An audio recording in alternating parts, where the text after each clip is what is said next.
Today, I have a very exciting guest. We are going to talk about branding and how you do it in the digital space, but also many other tips and tricks for people that is running their own business, and particularly those financial professionals who are building their own practice. And whether you've just started out or whether you've been going for a long time, there's going to be value here for each and every single one of you. My guest today is Rizanne Oosthuisen, and I'm very happy to have her here. It's been a while that we wanted to get together and have this chat. So I'm very excited. Rizanne, welcome to Propulsion. Thank you, Francois. Thank you for having me. I'm very excited to be here. Yeah, it's a pleasure. It's we've communicated so much over email, and then we've sort of spoken a little bit about WordPress and WordCamp and all those good things because I missed it this year. But I would, I think we share a passion for these things. You are lucky to do this as a career and as a job, which I think is really awesome and exciting. And I think we should start off with just maybe sharing, what was your journey? I think you started back your career back in 2003. Can you sort of tell us a little bit about, who Rizanne is, where she comes from, the journey that she's had, and we will take it from there. Definitely. I studied at AAA School of Advertising, and I've always been on the creative side. The creative side was always my passion. So studying visual communications and graphic design at a school that is more industry focused was a natural progression for me from there. And then from there, I went into agency. I was lucky to get into an agency where we worked with big brands such as Distel, Metropolitan, Old Mutual, Rimmel, to name but a few. And I had an absolutely amazing mentor there. I remember there were times where I would present work and it would be literally the lines would be looked at ruler by ruler. And I'm incredibly grateful for Vanessa. I think she definitely started me off on the quality of design and definitely the way things should be done properly. We definitely spent a lot of time on quality design there.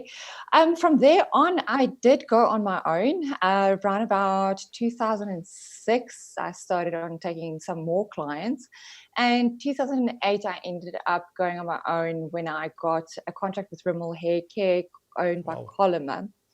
Yes. I believe they had a design agency at the time, which they swapped over.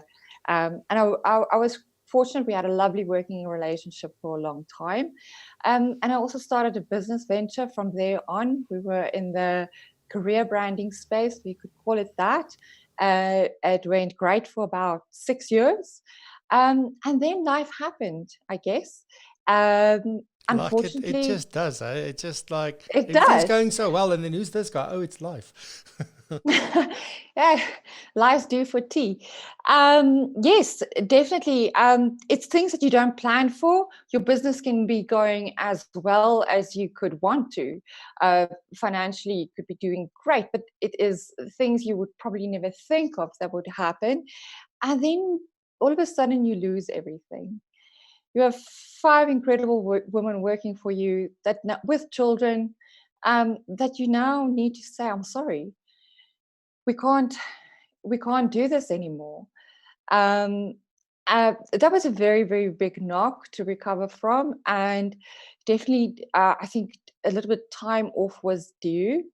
But from there, after that period, I moved from Cape Town back up here. My family is up here. I went into absolute, I don't want to call it beast mode, but I went into a mode of I am going to learn this, this, and this. And it's like a whole new world opened for me when I discovered things like Udemy, online courses, the YouTube courses. If I think back now, I can't imagine why I didn't think about that before. So it was really amazing, and I actually learned as much as I could. I put head down. I went into the digital space. I went into the web design space. All of my graphic design skills that I had, everything that I had known about career branding and working with people. I'd worked with over 11,000 people in the career branding space. Looking at all of that and how how can I leverage this? Because you're sitting at a point where you have to look at, what have I got? And this is all I have. And I have got to make the best of what I've got right now. And you just go into absolute mode. And I do think I studied and I learned as much as I could. I involved myself in online communities, professional communities, from which I learned. I asked questions. And it just grew and grew and grew from there. When you start taking on clients again, you start actually collaborating with these people that you were learning with.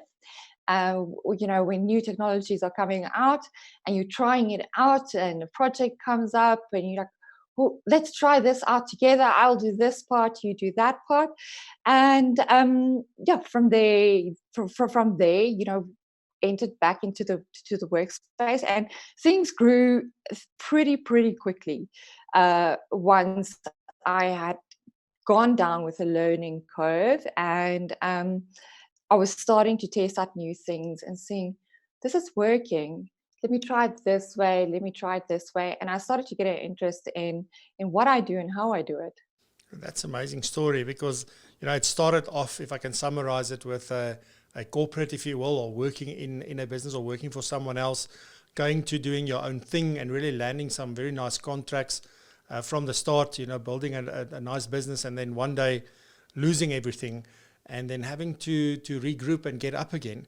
And, it is, I don't think it's everybody that is able to recover from things like that.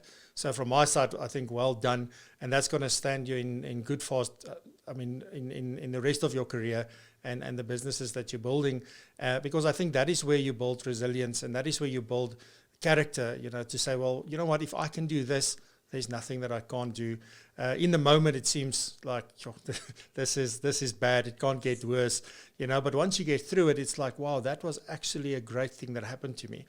In hindsight, at that point in time, that was definitely not the best thing that ever happened to you.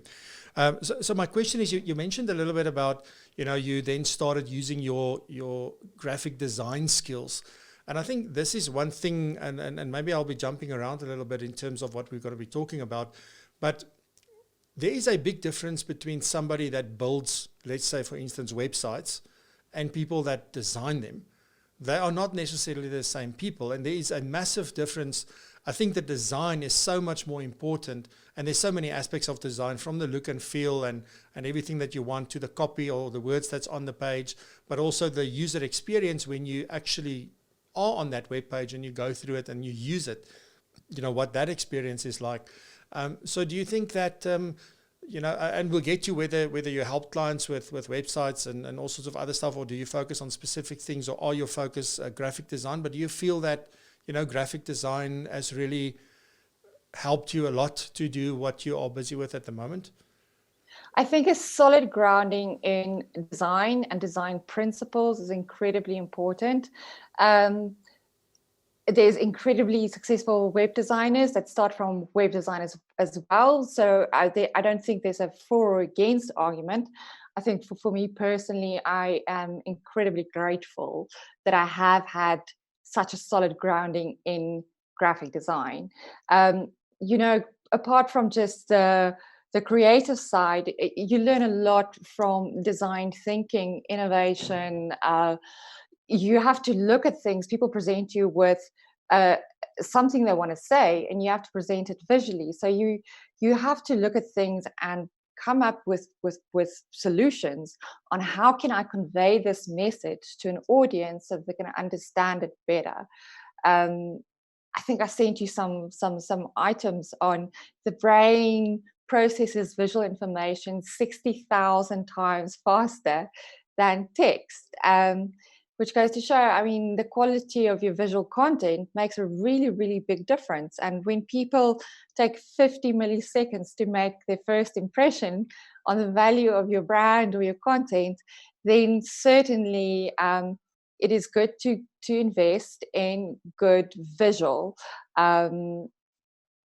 But I do think with as you were mentioning, you get the design space, the web design space, and there's also the developers. And if it wasn't for the developers, we actually wouldn't have these great tools to be doing design in the first place. So I think there's space absolutely for everyone. In the old days, the principles would be split up. You'd have your copywriter, your front end, your back end, and luckily there are still agencies that do it like that. But these days, entrepreneurs and small businesses, they require a 360 solution, and they require a more cost-effective solution. So a lot of creators are finding themselves wearing a lot of different hats, even going as far to being business analysts, or helping with the business process, which is ultimately where I ended up, having knowing all of the different kinds of principles, even a little bit about digital, that you end up overseeing the whole brand, and you get into a space, and it does come with experience. You get into a space where you actually end up being a brand designer and brand strategist, and all of those pillars, as if I can call it that, make up, you would either do it yourself, or you would actually get an expert to write the copy or do the digital, etc. So your main focus right now in your business, if I say the main focus, is it now on brand strategy and branding? Is that what you primarily focus on? In my creative business, it will definitely be on branding and brand strategy. I work with a lot of startups and entrepreneurs.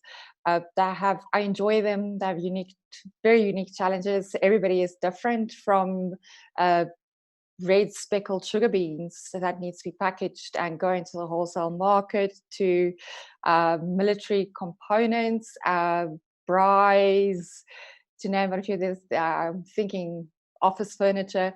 There's quite a lot, and with each one, you do need to do the research. You do need to learn who's the competition, what is everybody else doing, what is going to work better, who is the audience, how does the product work.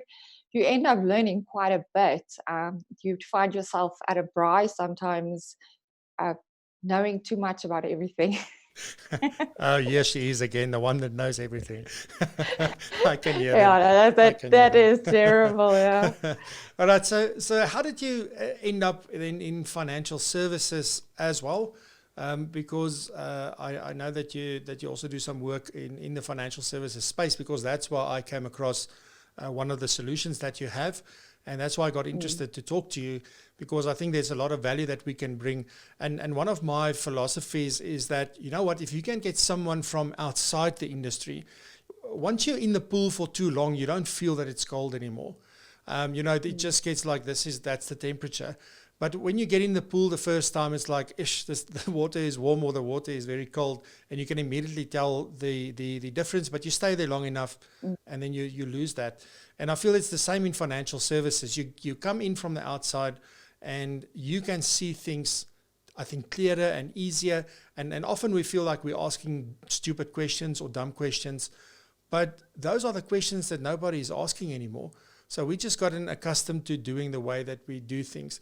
And I think, coming up from other industries, and also having I would say the privilege of working in a variety of industries, you can see different things that they're doing and say, well, but how can we take something that they do in manufacturing and actually use that and adapt it for financial services, and the other way around, etc. So, from that point of view, I think you've got a lot of value to add. But how did you end up in the financial services space? Yeah, about towards the end of 2018, I was contracted by also a startup, the startup space, by advisory called IWCP, Insurance and Wealth Creation Professionals, to help start up their brand. And that was from the ground up, literally. Social website, and not only online tools, a lot of the brand strategy, a lot of the offline tools that they need to use. And I was contacted by them, and I fell into this by default. Really, it was somebody in my network that I trust, and that trusts me too. And that is how I landed in the financial industry. And it's interesting because I've never worked in corporate. Um, it was a very big learning curve. I had to ask a lot of questions, and I was confused by quite a few things. So Particularly all the abbreviations, I guess, and the acronyms. yeah, yes, and you have to ask, but why does it work like that? And but why can't you do it like that? And then in the end, you start to understand. I mean, it is really highly regulated, and there is very much a reason for doing certain things the way they need to be done. But I think there's also a lot of space for innovation and um, doing things a little bit differently. But ultimately, definitely, I would always say, if you do anything, you have to do what works for you. It doesn't mean it's going to work because it's working for somebody else. It will work for you, but if you invest in anything, make sure it works for you, and it doesn't have to be the same as everybody else. Yeah, I fully agree with you. You know, there's so many things that you can do in order to do marketing or build your brand or build your business. But ultimately, it is not everything's going to work for you. And I fully agree with you that you need to do things that you are comfortable with and things that make sense to you. And the one thing that I would say to anybody listening is that don't be afraid to try things. Test it. Try it. Don't be afraid to do something that doesn't work. We did things last year that we did for 6 months, and 6 months later I said, no, this is not working. Let's scan it, you know. And it's I'm definitely not I don't have a feeling of, well, I wasted my time or I wasted resources or now I look like a failure and what are people gonna? I don't care, because for me, I tried something, it's working or it's not working, and I learned a lot from that. And it's helping me now in the next phase of the business where we're taking what we've got and making it better, for example. You know, so there's always this learning that you take from it. And unless you try stuff, you're not even going to know whether you like it or not. So by trying different things, that's how you learn. You get to realize that, wow, this I like more doing than the other thing. And this actually works more for me. Maybe if I do it this way, then it will actually work. I was having a discussion with somebody just before we did the interview. And I said to him, you know, it's like when I listen to stuff, it's like, oh, I know this. I've heard this before. So we walk around with all the knowledge. So, but when it gets to actually sitting down and getting to work, then things doesn't want to work. Or either we're not doing the things or we then get to learn how these things really work. And something that works for you, for example, with your clients, brilliant idea. Let's implement it in my business. And then it doesn't work to the same degree because our clients are not the same, you know, and then you learn and say, what do we need to adjust? What's working, what's not working?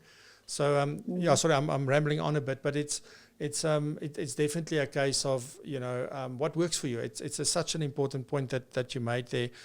So I want to ask you, you know, so let's talk a little bit about branding and brand strategy. It sounds like you need to be a corporate to work with Rizanne or with someone like Rizanne. This is an expensive exercise. This is only for the big boys. This is not for the independent advisor or the solo agent that works for a particular product provider, for example, but they want to build their brand. They want to build their personal brand. They want to build their practice within that environment, but it's really just them. You know, so is that the case, or do we have solutions for people that are on the smaller side of the business scale? Not at all. I think there's room for everybody. When it comes to design, it would be bespoke design. It would be for your brand specifically. We specifically look at who you are, how you communicate, what is your tone, and we look at your audience, and we look at what is your audience hearing that you are saying, and the two is often very different. I think business owners think, I am giving this message and my clients are going to respond this way, but your target audience is actually buying, they're hearing something completely different. So branding is really having a deeper understanding of all stakeholders involved and mediating the divide so that you get an authentic message in between. Your client doesn't lose his values that he stands for, and the values properly come out, but also that the audience clearly understands what he's selling, and you know, from a branding point of view, what does he stand for? What is his why? So that it comes out in the correct manner, so to speak. Yeah. So I'm just now trying to translate that for myself. So does that mean that branding has got more to do with the relationship first and the product or the service second? Where do you build, if you're trying to build your brand, where should you focus initially? If it's one thing if you already have a brand and you can leverage that for different things, but what if you're now just starting out? So let's take me, for example. So I've been doing what I'm doing now. I've dedicated doing this since 2016, but I still feel like my brand needs building. So I still feel I'm very much at the beginning of building my brand, versus some of your other clients who've got this established brand, that they can leverage off. So from that point of view, would you say that if you're starting off and you're trying to build your brand, you want to position yourself as being different, being the expert, being the only person to solve your ideal client's problem, where should you focus first when you start doing that? I think definitely, and the financial guys would understand this, is you are going to be doing a needs analysis on yourself. So you're going to be looking at realistically, what can I afford?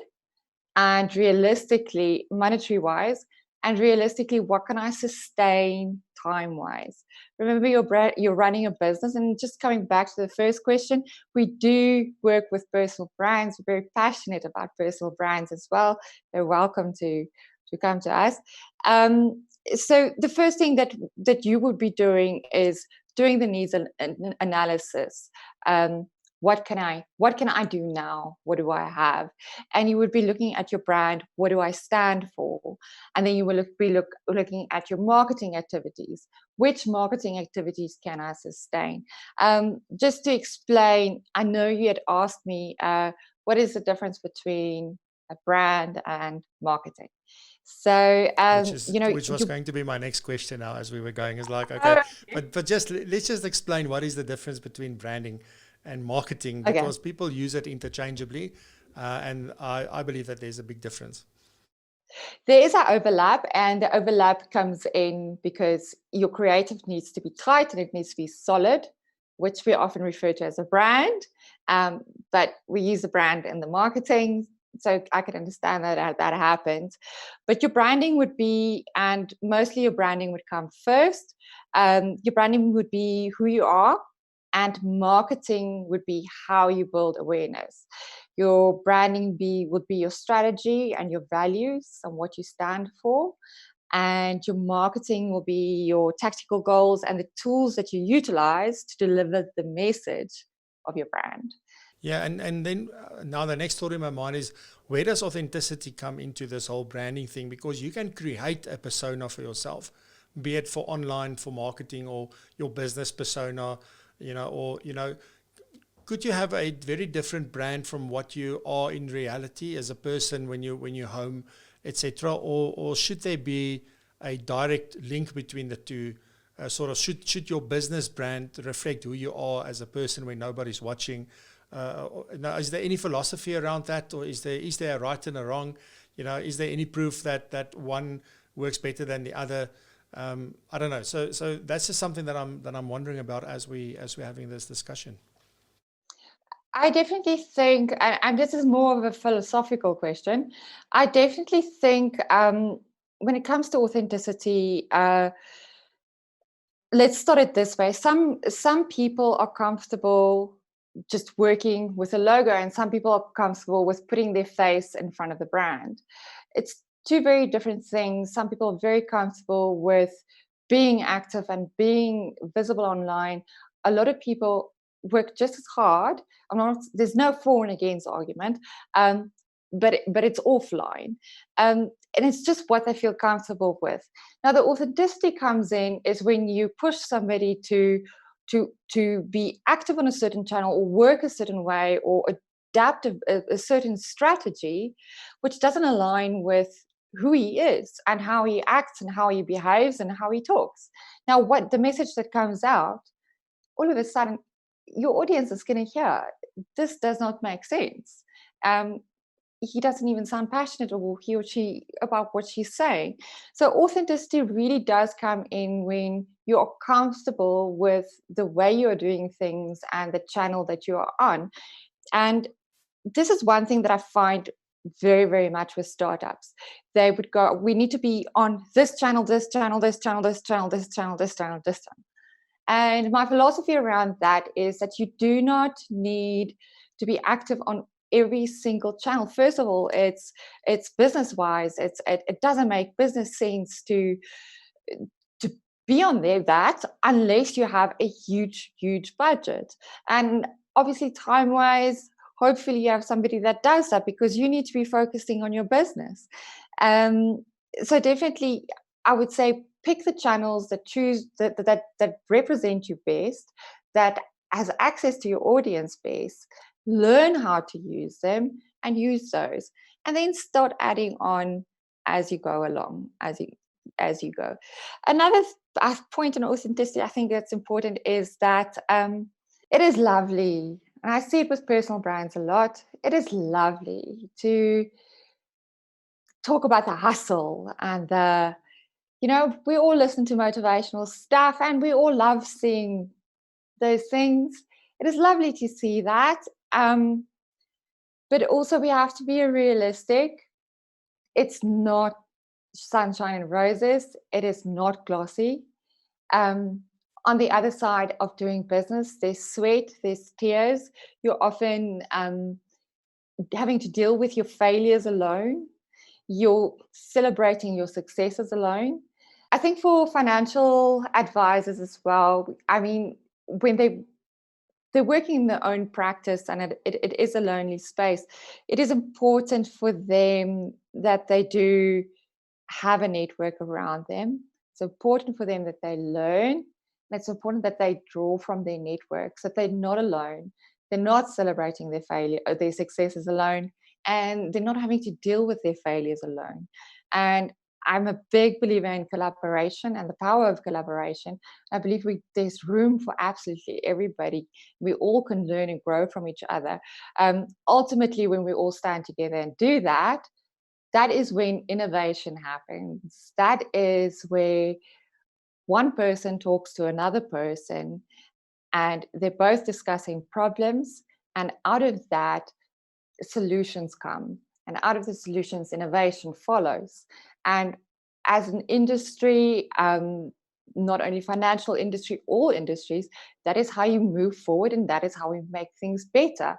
Ultimately, you want to serve the consumer or the client, and the client is happy when things are made better, when products are easier to use, when information is easier to understand.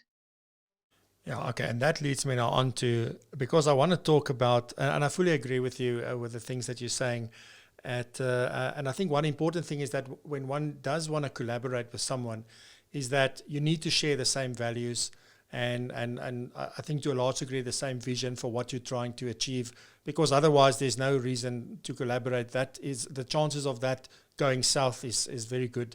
I've had a couple of those where, it seems great on paper, and then once you start working, you realize, no, like you view the world actually very different. You thought you were getting along well, but you don't. So it's also very important when we start collaborating with people. I absolutely believe in collaboration. I've also started doing more of that in my business. And because initially we have this fear that the pie is only this big, and now we're all competition for one another. But actually, if you think about it, there are clients that love me, there's clients that love you, there's clients that love Sue and Johnny and whoever. And it's never going to change. You know what? But together we have so much more powerful voice, as long as we share the same values and we're trying to achieve the same thing at the end of the day. And that thing needs to be bigger than yourself. Then a collaboration, I believe, is fantastic. You can do things that you would never be able to do on your own. So I'm absolutely for collaboration. But at this point, I want to move on to quickly talk about, you were talking about making things simpler and easier and that kind of thing.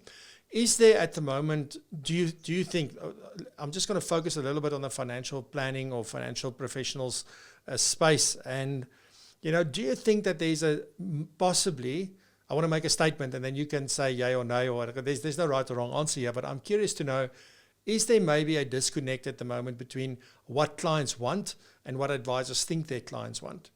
And then what the advisors are doing and the way they're doing it and the way they're communicating with their clients, they think that they know that this is what the clients want, but then ultimately it's actually not, and we're missing the mark. Do you think there's any truth in that statement? I definitely think that in the financial industry, that I think that the client is sometimes forgotten. And I can say this because I landed in the financial industry by default. I'm coming from an outsider's perspective. I've been that person. I have personally been that person who had to hunt down where my policy is and where my advisor has gone to.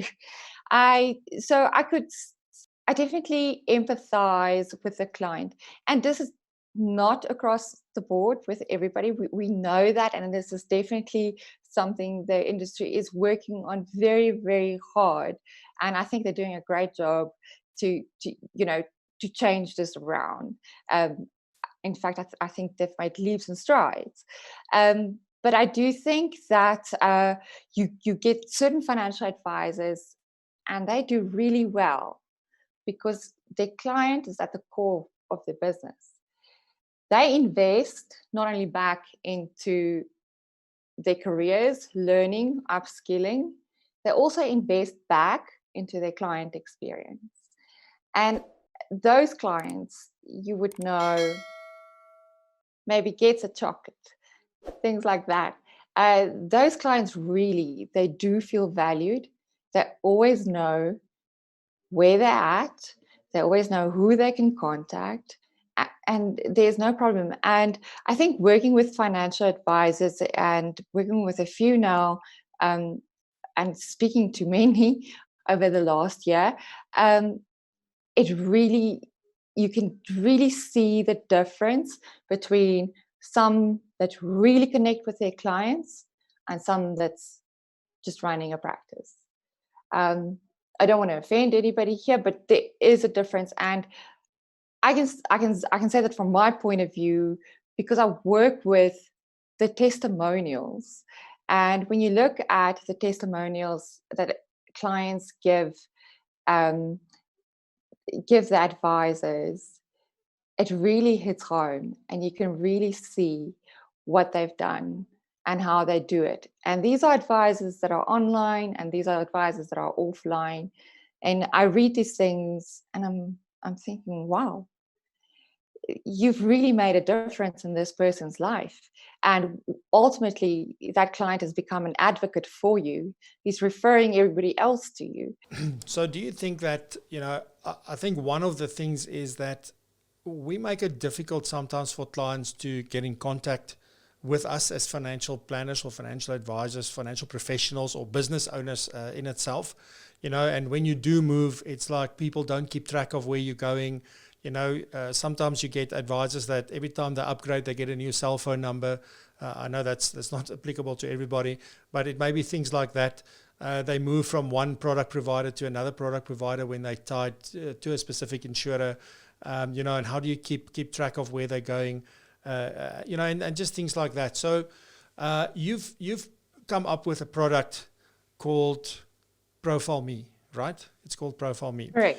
And that was my first reason for wanting to talk to you, actually, is to say, well, wow, because I saw a prototype for somebody that you were still busy at the time designing and putting this whole thing together. And I mean, that took months of really collaborating between you and this person. And it took a long time for that thing to be perfect, I guess, for you and for them to say, well, now this is what we wanted. And I met with him yesterday, and he showed me everything that he's done and that he's built around this whole, I don't want to call it an app because, wow, it is a fantastic tool. So I think it started off as a digital business card, but then this thing evolved into something completely different. So I'm quite keen and excited to hear more about ProfileMe. What is it about, and how did you come up with the idea? Yeah, ProfileMe all of last year. ProfileMe, I'm very, very excited about, and it's been an incredible journey. It's been an uh, incredible amount of work as well. But I'm very excited with the way it's going and where it's going. Ultimately, ProfileMe started, like all things, from a problem. Somebody had a problem, and I was ultimately curious, and uh, I like solving problems. I was ultimately curious, but how can I solve this pain point that involves the plain paper business card? Um, and from that, I did see a kind of a online contact card that will natively, will open up your phone functions, or dial immediately and email immediately. But it really tickles my fancy. But where's the branding, and how can we take it further? I'm being curious. We left it at that. Being curious, I went, and I spent some time just trying it on my own, building a very rudimentary first version of it, prototype of it, and taking it further, taking the brand further, the branding that the actual business card can do. And I would still say at that stage it was a business card stage. You had these buttons and you had the branding. It's definitely not where it's now. Um, and from there, when I had the first workable prototype, it was taking it to stakeholders and seeing if is it actually useful. I was very excited about it because it could do a lot of different things, and also I built it. But I took it to the stakeholders in my network, and I was absolutely blown away by the response. I think the one was, "How soon can I have mine?" Um, or how That's soon can I have 20? always nice to hear. How soon can I have 25?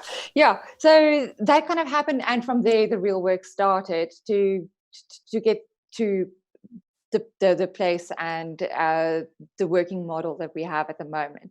So with the ProfileMe card, it's one interface that connects with all of your online channels. It can connect with your website, your LinkedIn, even offline stuff like PDFs, which we would put online, your YouTube videos, photos about you. There it really is a lot that you can integrate in it. Booking applications, Google Forms, that's say a client risk assessment, to name but a few. You can integrate that into it. And it really becomes one interface where your client can now access everything they need to know about you to not only verify your business, but also to make the needed decisions and get the needed info that they need.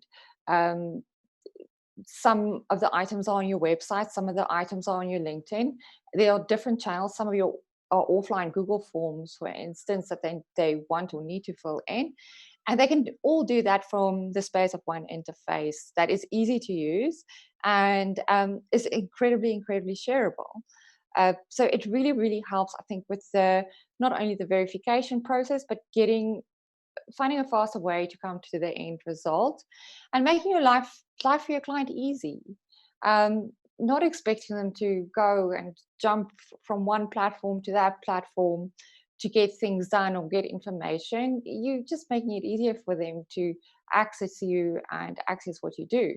I think the lovely thing about the ProfileMe card, and we've seen it how uh, we've spoken about the Quibus claim case study, and our Quibus is a very big advocate, and he's got the Rolls Royce of all of these cards, which we spent a lot of time developing, and we've really seen how it works there. And working with Quibus, I mean, we spoke about the fact that when people are going onto different channels, the distractions are too much. So you're not getting to the end point where you need to be. So with a card, they can get to the end point. And Quibus tells me that his clients, with a save to home screen, you can save the card on your home screen. So your advisor is always with you. He's in your pocket. And on our phones, so it's where we spend our most time. So they really, I think you're adding extra value for your client. You're giving them a sense of trust, and it's a workable tool that they can use every single day, not only to find out, to call you, to navigate to your office, but also to find out little bits about you. If you've got updates that's on there, it also keeps you top of mind. And they can click to you're on their phone all the time. The other item that happens also is people could share, your clients can share it with their family. Listen, if anything happens to me at any time, this is my person that you need to speak to. Everything I have is here. It creates such a sense of trust, I think, and I'm looking for a word in English now. It's called rustigheid in Afrikaans. But it creates just such a sense of relief that finally something that's simple and easy. I know somebody said to me, "Oh, finally everything in one place," and it just makes the process a lot easier. Also, it's shareable via WhatsApp. You can use it on Facebook. You can use it on LinkedIn. You can use it on Twitter. There's multiple ways that you could use it. And how it can be actually shared on all of those platforms that share huge shareability functions. So the shareability and referrals that you can get out of that is amazing. And I know the cards do travel. We do get calls from all over the show, and we're based in Johannesburg, and we'll get a call from PE. So it's cards that literally travel across borders, and it's lovely to have a workable tool that now you can do business with people and you can get verifiable, and you don't actually need to be in the same location to exchange a handshake or a paper business card. Yeah, that's amazing. And initially when I saw it, it was, and that was still the earlier version. I didn't see the very first version, but it wasn't also the one that I saw yesterday. And it was so visually appealing to me, and that is the first thing that caught my eye. So it's very well designed. It is your branding. If I say you're the person whose card it is, so if it's Kobus in his example, it's his branding, his colors, his whole personality. Everything there is, you can see, well, this is Kobus's card. So it's not a generic card that everybody's card looks the same, right? You can customize this to have the look and feel that you want for your own business. And I think that's the power of that. And you know what? I've worked for quite a number of places, and every time you get a box full of 1,000 business cards and you leave there and there's still 700 left, or you change job titles and now you need to print another 1,000 and you throw the other 700 away because nobody can use them. So this is a platform or a card. And I just want to, before I get into that, because the point I'm trying to make is just to say that this thing is it's a living thing. It can update real time wherever you go.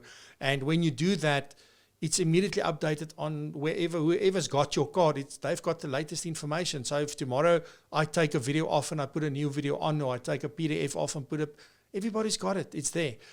So every time they go into the card, they will find new information. And it's not like a website that you need to go to and page through. It's all there. You just scroll through the screen, and it's just, I must congratulate you on this, Rizanne. It's really a fantastic tool from what I've seen. And I've got a similar thing, which is not similar at all, if I must be honest. I can't remember if I sent it to you, but I've got this online business card thing that somebody else referred me to. And it's okay, it's nice. It also has my branding and stuff, but if I see what you've done with your version of this, it's no longer a digital business card. It has now become a whole host of things. It's a truly like your cell phone. That cell phone used to be a thing that you call with and send SMSs with. Now it's replaced your camera, it's replaced your GPS, it's replaced your calculator, your watch, everything's been replaced by this one device. And I feel that that's what you're busy doing with with ProfileMe, because ProfileMe now, one is, how do people contact me, and how do can they, and in the manner that they want, by looking at one thing and clicking once. They can, if I prefer to WhatsApp, I WhatsApp directly from there. If I prefer to call, I call directly from there. If I want to email, I email directly from there. So I don't have to go to different places and look for where's your email address. And it's literally, there's a button, you click the button and it happens. So that's the first thing that I sort of saw there. The second thing is obviously the branding thing, because now I can put other information on there. So I can have, as you said, PDFs or videos links to podcasts that I was on, articles that I've written. I mean, literally, if I'm not mistaken, anything that I can think of, you can put onto this this card. Let's call it a card, but onto ProfileMe. And then so it helps me with my branding. And then the third thing, it's now also a way for clients to transact with me, because if they can book appointments with me, if they can send me instructions, if they will, I guess it becomes a whole, sort of transaction platform, workflow kind of tool as well. A workflow tool. Yes, that's correct. I mean, anything and everything that is online or hosted on a server somewhere, if we have a link to it, we can embed it. You create a button for it, and yes, they can literally, we're working with a Bitcoin company at the moment as well. They can literally have their webinar, their Zoom webinar room. The button is there. Their training calendar is on there. You can even go as far as putting your online payment gateway on there. I think that the beauty of it is called a progressive web app, a PWA. That's why it can save on your home screen and function in a certain way, but it is not a traditional app that requires you to update it all the time and use your data. You're not asking your client for things. You're just giving them that, and that's it. And I think that's where the big difference comes in, where we're asking in our marketing activities, we are as brands, we are incredibly demanding from our audience. And we forget that we are not the only brand that they're engaging with. They're engaging with many different brands, and I'm sure they can feel the pressure of all the demands from them. So making it easier is definitely something that will differentiate you. I think with a card, where you are able to embed just about absolutely anything and everything. And the beauty of it, that when you click on the links, it will integrate with the native applications on your phone, but the web links will go onto onto the browser, your browser of choice. So if you're using, for instance, say you've got a workshop and there is a payment button within that page per se, it does go to your payment gateway where the security and everything is already online. It's already within the payment gateway there, hosted online, and there's nothing to worry about. It's safe for you and it's safe for your client too. And obviously then the live updates, I think, whether you've sent the card 5 minutes or 5 years ago. No, that's definitely a plus as well. And so it's really, I think it's a fantastic tool, and it's something that everybody should look at. In terms of is there different versions of this tool, and sort of, is there custom pricing depending on which version you go through? Is there specific things that would influence the price that one would pay for? Because I guess this is like software as a service, almost kind of sort of structure. Can you tell us a little bit more about, are there versions and just sort of the pricing structures that go with that? Okay. Well, first of all, it is a subscription service. One thing that we do, and one thing that we actually do need to do, and coming from a creative and also brand strategy perspective, we find that we do need, in the beginning, there is a consultation process involved because it is new. It is sometimes a conversation is required to explain just how much the card can actually do.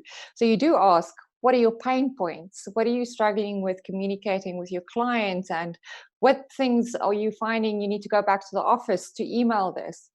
And what is making your workflow harder? Let's use a card, and let's make it easier for you and your client to communicate what you need to communicate to get to the end goal. And so with that, it's very much user experience focused. And I think user experience is a big part of it. And then the design. So we really look at your brand. We speak to you and collaborate with you on how it should be looking, and we look at everything else, how your brand is looking, and it does need to tie in with the existing brand that you have. So with that, first of all, there is a consultation phase where we make sure that the design, the user experience works 100%. If it's not going to work for the user, they won't use it. It needs to be right. And that is why I think the design is one of the most crucial factors of the card, and probably where the magic happens also. Yeah, but can I interrupt you So quickly? So it's also, yes, if I listen to you, what I'm hearing you say is also, you didn't say it, but I'm hearing this, is that there's actually a strategy behind it. Each person's yes, card will have its own strategy. So there's strategy that leads to the design that then leads to the ultimate card. You shouldn't be getting this card just for the sake of getting the card. It yeah. must be part of your processes and the way you do things, and it must be part of your strategy of how you're going to position yourself and how you're going to be working with your clients. Then this is the right solution for you. Am I right if I say that? Yes, I think that's like a higher grade version of saying that. But I definitely, it will work for any business. And I would almost say even businesses that are offline, it solves a lot of their problems to get online. It will work for most businesses, and it especially works well for, say, you could use advisories as an example, or businesses with a sales force with agents that operate semi-independently or independently, where the entire branding and the brand message that's coming across needs to be universal. That's one, because we're working with not only the individual, we're also working with the company or the advisory. There's two different sides and two different pain points that you're addressing here. So the card really does need to address all of those and overcome that. So from a business perspective and a business owner perspective, you now have a universal tool. Your branding is solid across the line and universal, and also the message that you're sending out, and you're not, and especially if your agents and affiliates operate independently, you're not going to have the broken telephone effect, which we find is a huge issue with some of our clients. They can't have agents putting out a certain message which is not in line with their brand values. So that's where the card overcomes that. And then with the agents, obviously, you have an amazing tool. You have your own personal profile slash website slash business card that you can give to your client, and they can immediately verify you. They can connect with you. They can refer you on. They can say, I've just met with this Francois. He's absolutely amazing. You do need to go to one of his courses, and here it is. There's also psychology behind it. And I'm going to come to the different packages now. There's also a little bit of psychology, I think, behind it. At any time, if you look at your personal network, and this is where we operate in the most, we operate in our phones very much, and that's where you want to be. Ultimately, you want to be in your prospect's phone, and we operate within our personal and our professional networks. So when a referral process starts happening there, that's good, and it gains traction very quickly. I mean, if I could ask you, how many people do you know that has moved in the last 2 months? To a practical example, like moving house, for instance. Yeah. I mean, at any given time, you know somebody in your network that is going to be doing it, and naturally we're inclined. If we know somebody that's a really good service provider, naturally we're inclined to refer that onto our network. So when you refer that onto your network, it comes from a source that they already know, they like, and they trust, and they're more inclined to go with that solution. So it really works well within that framework. I mean, when you're at a dinner party, and that's where the psychology also is lovely and really comes in. You're at a dinner party, people are talking about their problems. And that's lovely when you're listening there. People are talking about their problems, and you would notice how often people would refer or recommend a solution. So with a ProfileMe card, if you know that, if you have a service provider, at any given time, you're probably going to meet somebody that's going to need that. And we are naturally inclined to refer a solution because we want our friends to obviously feel better or do better or have their problem solved, and we will refer on. And from that, there it has a knock-on effect. That person that you've just referred has their own network, and within that network they also know people with X, Y, and Z problems, and they will refer if they can. Yeah. So tell me, Rizanne, where can people learn more about ProfileMe, and where can they get hold of you if they want to know more? ProfileMe.online is where my business card is. Like I said, you can, if you haven't registered your own domain name, do so. We redirect your domain name to your card, and then you can also go to profileme.co.za for our website. There's not too much information on our website, but you can contact us directly from there. If you're looking at the packages, we do work with different packages for different types of market. You will get your individuals, and then we would obviously get your companies or your advisories. And for the companies advisories, we really have great options and solutions, because not only can they onboard people very, very quickly and give them all the tools and all the information that they need to start functioning and working quickly.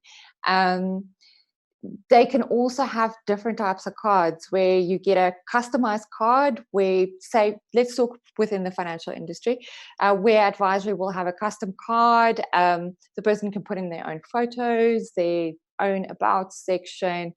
We can very much personalize it, but it will still be within the overall brand structure. But you can also have generic cards where somebody's just onboarded quickly. It has their own contact details, their own navigate to, or whatever is needed, but it has the overall brand message and it's got their face on there. So immediately, within a couple of days, they're up and running and they're verifiable. When that advisor would say, move, leave, go to a different company,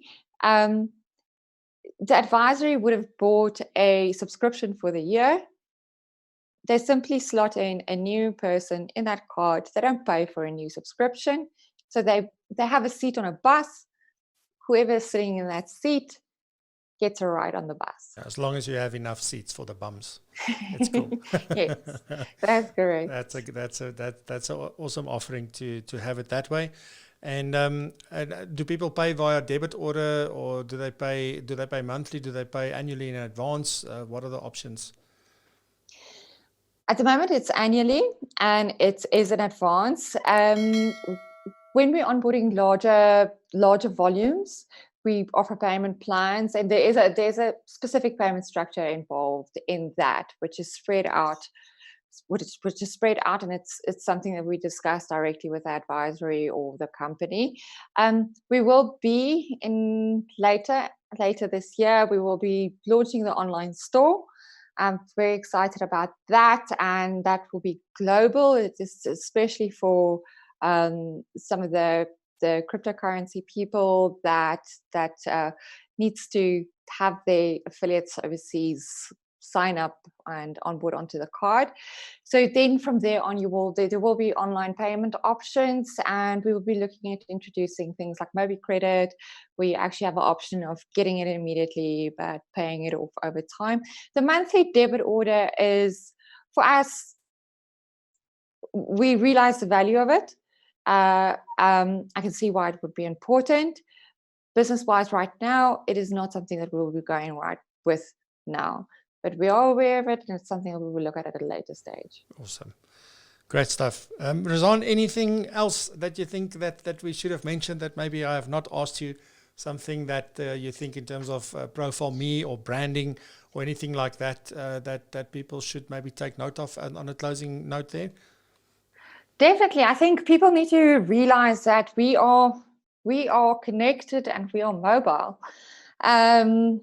If you look at the latest stats that they've put out, 95% of South Africans own a mobile phone, of which 60% are smartphones. We've got 23 million social media users, of which 22 million are via mobile. WhatsApp is the most popular messaging platform in South Africa. 9 out of 10 people use WhatsApp on a daily basis. South Africa is moving into a space where we are using social media to communicate business goal or business communications more regularly. So I definitely would advise and think that people look at those things and harness the power of it. It's got incredible power, and many of these platforms are free. I think we often look at, and there are really great solutions out there, but we often overlook the very simple and cheap solutions that is so workable in our daily strategies that we use. Another thing that I think is very powerful about WhatsApp is if you look at the open rate, you're sitting at about 98% open rate, right about there. The stats vary, but we know that it's a highly deliverable and engaging way to get in touch with your client. Obviously, bearing in mind that you already know the client and the client has given you permission to contact them. Spam is bad, please. Yes, spam is bad. Spam is Let's just bad. confirm that. So yeah, and also from, you know, it's interesting if I can give you some insights from my side about the WhatsApp and email and those options. You know, when we've got live webinars going, I get better open rates on my WhatsApp, but I get better click-through rates via my email. So that is very interesting, you know, where most people will, when they're on their laptop, they will actually click on the link to go and register, because we can track exactly where you've clicked. So where are you coming from WhatsApp? Are you coming from the email? Are you coming from LinkedIn or our website? Or so we can track all of that. And it's always interesting for me to see that I get better open rates on my WhatsApp, but I get better click-through rates. So and this is something that Kobus actually said to me yesterday when I met with him. And it's something that I now started also implementing. Mariette Tappen, who's also, I think, one of your clients, she's mentioned this to me before, because I tend to, when I send WhatsApps, if I've got something to say, I say it. So they can, you have to scroll up the screen to see the entire message. And you know what, it was this discussion with both of them that said to me, maybe it should be shorter and more to the point. So yesterday and today I started doing that. So it's a very nice, short little. WhatsApp is great for distributing, almost like Twitter, just without all the crappy noise and the politics and all of those things. We don't have that on WhatsApp, luckily. But it's great for that, to make people aware and then get them to click through. Email, we can give longer explanations and things, because people expect to read an email. So that was some great insights from the two of them, and that I've now, you think about it, when somebody says things like that to you, it's go like, yeah, that's definitely truth to that. And we get so excited sometimes. And I think what I want to leave you with is to say, well, you know what, you need to have a plan and understand how you use each one of these platforms. That's the first thing. The second thing is that clients have their own preferred platform or way of how they want to communicate with you. And I then want to end off by saying ProfileMe makes that easy, because instead of trying to figure out which point of access do you give to your clients, you give it all. And they decide, they click the button that's relevant to them.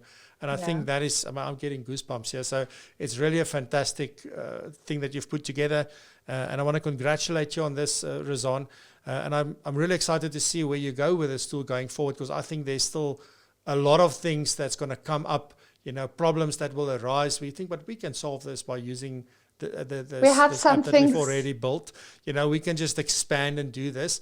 I think the challenge will be to say, well, where do we stop and what is the core that we're going to focus on? Because I think there's so many things you can do with the solution that you've built. So I want to thank you. We have some things up the sleeve. I'm sorry, Fraser, I just want to add to you there quickly. And this relates directly to what you said about your click-through rates. If content is king, which content is king, let's not forget about that. Then distribution is queen.